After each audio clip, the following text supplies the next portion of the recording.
শাকিব খানের দুর্দান্ত আলোচিত দরদ কিন্তু শেষ পর্যন্ত ব্যবসায়িকভাবে বোধহয় ফ্লপের তালিকাতেই চলে গেল। দরদ নিয়ে পাকিস্তানে তুলকালাম কাণ্ড ঘটেছে।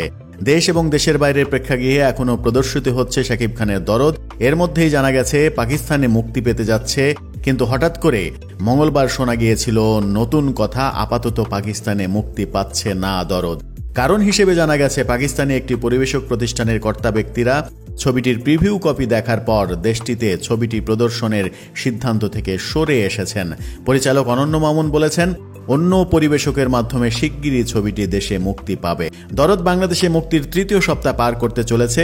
পাকিস্তানে ছবিটি প্রদর্শনের উদ্যোগের সঙ্গে সংশ্লিষ্ট বাংলাদেশের একজন প্রতিনিধি গণমাধ্যমকে বলেছেন, বাংলাদেশে মুক্তির পর দরদ পাকিস্তানে মুক্তির উদ্যোগ নেওয়া হয়। এরপর দেশটির পরিবেশক প্রতিষ্ঠানের সঙ্গে যোগাযোগ করা হলে তারা আমাদের ট্রেলার এবং গান পাঠাতে অনুরোধ করে।